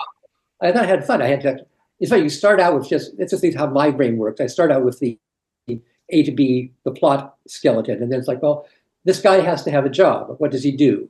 How does he know Sulu? How did they meet? And when they get together, they have to bond about old times. Well, then now I have to come up with, adolescent antics they did back in their, young, back. This is an old friend of Chekhov's who he knew back before he went to the academy. They go, right. Old college friend of his kind of thing, or old buddy of his. And there was actually points in my outline. Okay, they reminisce about old times. Well, great. Well, now I have to figure out what their old times are. Yeah, right. The problem of writing a book with a 12-page outline is that suddenly you find these traps that earlier you left yourself. And then Data comes up with an ingenious solution. Like, what's that? Now, thanks a lot, Greg, 2 years ago. And this is a problem because this is a matter of tie-in novels. You write the outline, and sometimes by the time it sort of circulates, and works its way through the pipeline and goes to Simon & Schuster to CBS, and it's like, and then, okay, fine, here's your contract. And you got to get the green light. It's like, what's this book about again? I wrote this outline, Sure. 10 months ago. That's wild, yeah. And I have to go back, but yeah, you find these sort of traps where they reminisce about their old times. Okay, well, what were those old times? What were those? Yes, yeah. I think it's fun how you develop that throughout the book. That you tie up the loose ends very nicely. You don't walk away from it ever feeling like you didn't know where everybody ended up. Well, it's funny. Generally, as a rule, I try not to have too many epilogues in a book. My sort of attitude is when the main plot is over, I don't want to be the first Lord of the Rings movie where you have you destroy the ring and then you get 8 epilogues. On the other hand, you don't want to end, again, it's a balancing act. I always say that. You don't want to just, okay, well, fine. They saved the day. Yay. Check out his own body back. The end. Right. That's too abrupt. On the other hand, you're like, okay, once the main crisis, okay, we've had our big action crisis. I don't want to have trail on for another. My general instinct is to, when you've ended the story, get off the stage. But there are also, like I said, there's times where, okay, there's loose ends to be tied up here. Don't get carried away. Don't turn these into novels. But let's, find out pick up what's going on with Simone Tavar, what's going on with, the dear girl, ex-girlfriend, what's going on with the Federation scientist, and what's going on with that old buddy from Leningrad. We need to be touching on these characters. What happens to what is the fallout of the turnabout intruder technology getting out into the world, and the genie getting out of the bottle now. And incidentally, I have no specific plans there, but I did that. It's sort of I threw that out there. Well, it's there if you ever need it again. Or if another Star Trek writer wants to pick up on that. Computer technology is out there in the world now. So if someone else wants to do the Section 31 turnabout version, yes. That possibility is out there. That's fantastic. It's fantastic. Yeah, I liked even a few pages, of that kind of wrapping up those stories for each of those characters and situations was much appreciated as a reader. Well, I will say that, with my other hat, one of my other hats, when I'm not a writer, I've also been a full-time editor for 2 years now, for tour books and other people. And this is a conversation I have sat on the other side of the desk. And this is a conversation I have had with writers occasionally. I remember telling one writer who shall be nameless now that, look, the book ended kind of abruptly. And the main conflict was resolved and, the kingdom was saved, etc. I said, I remember saying, look, your readers have stuck with you now for 90,000 words. They will indulge you another chapter or two just to sort of find out. They've lived with these characters. They would like another chapter. I realize the plot is over. Give us another chapter to find out where we landed on their feet. And, your readers have stuck with you for 90,000 words. They have been with these characters through, hell and high water. We could spare another chapter here to, Yes. let us see where they, move on and let them catch their breath and find out what happens to them after the, tumultuous events of that final big chapter. Right. Let's not leave them hanging there, Yes. Yeah. No, it's appreciated. It's great for the storytelling, but it's great for the reader who's invested the time in the story and wants to know about each of those characters. So yeah, very good. All right, Greg, I just have two more. Not to waste too much time, but you want to take a little time there. Right, and I appreciate that. I just have two more questions for you. First, what's next for you? Now that identity theft's out, what's going on in Greg's world? Okay, well, thank you. Quick thing I will plug is that I am going to be the guest of honor at BosCon, which is a big science fiction convention in Boston in February. And I'm looking forward to that, and I'm very proud of that. Incidentally, Keith DeCandido, who is another prominent Trek writer and an old friend of mine, is going to be the Toastmaster. So I'm looking forward to seeing Keith in Boston in February. Fantastic. And also, in conjunction with this event, the New England Science Fiction Association is putting out a limited edition, small press edition short story collection of my stories. Nice. And this is very cool because it's actually a collection of all of my non-franchise stories. Okay. For obvious legal reasons, this anthology does not include my Star Trek stories, my Xena stories, my Buffy stories, because these licensing, intellectual property issues.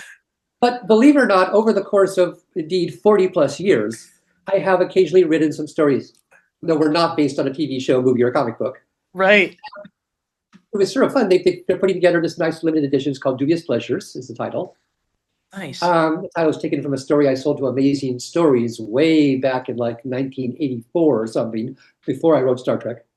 And it's going to be this very gorgeous cover, that's being done by the artist guest of honor. And that's that. And I just recently did the final proofreading of the galleys of that. So that's going to be coming out then. Nice. And I gotta say, that was a trip. That was going back and reading 40 years worth of stories. Stories I wrote when I was a young college kid. It is funny, I resisted the temptation to go back and rewrite them too much because I like to think I've learned something. But some of these stories are like, ooh, did I really say that? Okay, whatever.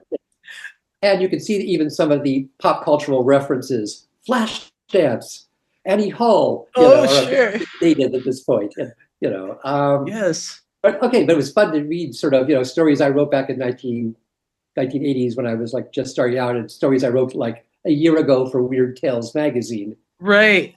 They're all over the genre. They're fantasy, science fiction, horror. So that's coming out. It's going to be a signed limited edition, which is supposed to be on time for the convention. Okay. I also have a big horror novel coming out from Blackstone Publishing. I do not have a pub date for it yet, but it's a big, massive 130,000 word Gothic horror novel. And I'm very chuffed about this because, believe it or not, it is my first original novel. Oh, okay. Wow. It only took me 66 years. And again, I gotta say, I always insist, I am not complaining. This has been a very good problem to have. I have been so busy writing Star Trek novels and librarians novels and underworld novels and all of them novels that, it's very funny when I've been doing for interviews like this for years now. So tell us about your original novels. My what? Right. It's just, and I've always, my theory, New Year's resolution was always going to be, this is the year I'm going to write that original novel I've been threatening to write for years. And then someone calls me, hey, Greg, how would you like to write a Planet of the Apes novelization? And you're like, how would you like to write a Godzilla novel? And, not complaining, I'm a fanboy. It's like, twist my arm, make me write a Planet of the Apes novel, Right. But what finally happened, honestly, was the pandemic hit. And the pandemic shut everything down, and we were all sequestered in our homes and not going out. So we sort of, if I'm finally ever going to write that original novel I've been meaning to write, that's what I wrote during the pandemic. Oh, wow. Grave. It's a great big Gothic horror novel. And even though it's not actually based on any intellectual properties, it's still a nostalgia fest. It's basically my tribute to the classic Universal monster movies, Hammer films, Dark Shadows. Nice. It's got old castles, foggy forests, secret passageways, mad scientists, graveyards. There's a werewolf, a vampire, a mummy, a man-made monster, a mad scientist. There are villagers with torches. It is very retro horror, if that is a genre. Nice. I call it my comfort food book, which Okay. I wrote, what kept me sane during the pandemic. I Sure. everything I grew up along with Star Trek on old monster movies. Mm-hmm. And Boris Karloff movies are my comfort food as well. So how I got through the pandemic was basically I'm going to write the ultimate Universal monsters, Hammer Horrors, Vincent Price, Roger Corman, Yes. Dark Shadows, all of it. Homage novel. Will you tell me the title of it again? Hungry as the Grave. Hungry as the Grave. That's fantastic. It's edited now. I don't have a pub date for it yet. Sure. But it's in the works. It's being published by Blackstone Publishing. Great. As part of their Weird Tales imprint. They have now novels being published, Weird Tales being the classic pulp horror magazine from the 30s. They have a Weird Tales Presents. And no surprise, my retro horror novel ended up at Weird Tales. That's fantastic. So I love that.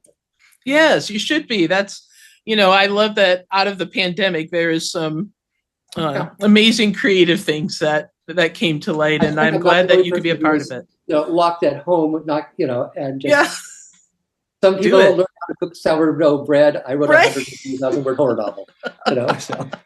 Balance, right? It's all about balance. Yes. All right, Greg, last thing. We talked about, we're 60 years on from that original 5-year mission.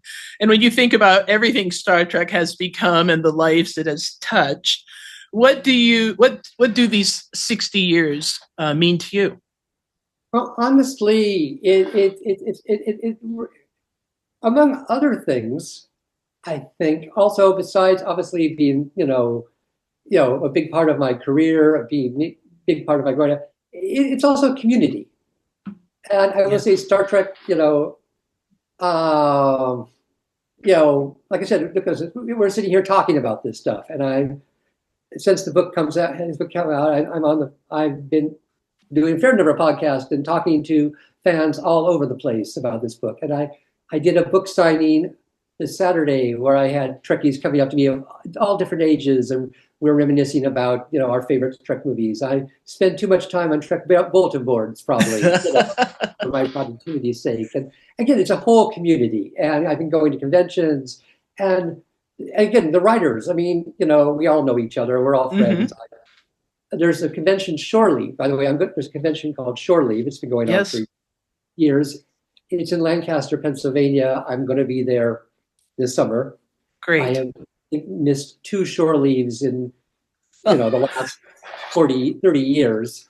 I joke of it, I call it a high school reunion. It's a chance talking Star Trek and plugging my books. It's see people and fans, and I've been running into for years, and my fellow writers, and Scott Pearson, who Scott Pearson did a heroic job of stepping in to edit the manuscript when sadly, a crisis hit in the middle of the book. Right. Scott has also been the copy editor on several of my Star Treks before that. He jumped in over the editing job when Margaret passed away. I knew Margaret. I'm still friends with John Ordover, who was the editor who hired me 30 plus years ago. We talk on the phone about, hey, did you watch last night's episode? And, so Star Trek to me brought me a community because indeed, like I said, I was your archetypal, go back to high school, let's be honest. I was your archetypal high school misfit, outcast, bookworm who didn't have much social life. And then I discovered, in part via Star Trek fandom in college, one of my fondest memories is pretty much my entire college SF club taking a road trip of like 100 miles to drive to Seattle to see TMP on the motion picture on opening night. Nice. Star Trek is, it's a TV franchise, it's a book franchise, it's optimistic. Of course, I always say Star Trek is one of the few science fiction universes you'd actually want to live in. Right. No, really, I love Planet of the Apes, but I don't want to live in Planet of the Apes. No, so Terminator novel. I had a great time writing a Terminator novel. I don't want to live in that universe. No. Star Trek is pretty much the only Star Trek universe science fiction franchise you actually want to live in. And again, it's also brought for me a huge, community. I'm chatting with people. No, the Whale movie is great. Okay, yes. turn about Twitter isn't so hot, but we can still do a sequel. We can use that. Yes. Yeah, I love that. I do agree. Community is a huge part of my life for as long as I remember. And like I said, my dad letting me stay up past my bedtime to watch the show with him. Right. We're homages to everybody here. We're waxing nostalgic. Yeah, honestly, I turned 66 2 days ago, so I'm in. I hear you. My dad. Watching Star Trek was something I did with my dad. Later, it was something I did with my college friends. Now I get together at conventions and signings and podcasts to talk with other Trekkies all over the world, some of whom are new, some of whom I have been hanging out with for years. Right.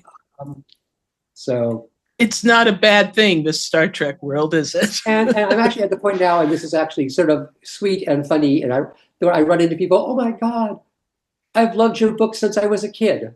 And you're like, oh, and I admit there's a part of me that winces. There's a bigger part of me that, honestly, I mean, the fact that finding out that I was a beloved part of other people's childhoods, and that, honestly, I still keep people talking of books I wrote, back during the Clinton administration.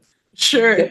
Years later, I ran into a young man this weekend at a signing who, not Star Trek, oh my God, apparently dearly loved my Iron Man novels I wrote back. And they showed up with these very obviously well-loved old paperbacks he wanted me to sign. And he was obviously, he loved these books dearly. And the fact that 30 years on, this guy loves my Iron Man books, and he still has them. He's been hanging on to these books, for how many years? They were obviously, if you're a writer, you cannot complain about that. No, not at all. And the fact that people are still coming up to me and talking to me about the Khan books, even if like, oh my God, I loved your books when I was a kid. I read them on summer, whatever. That I helped somebody's summer vacation.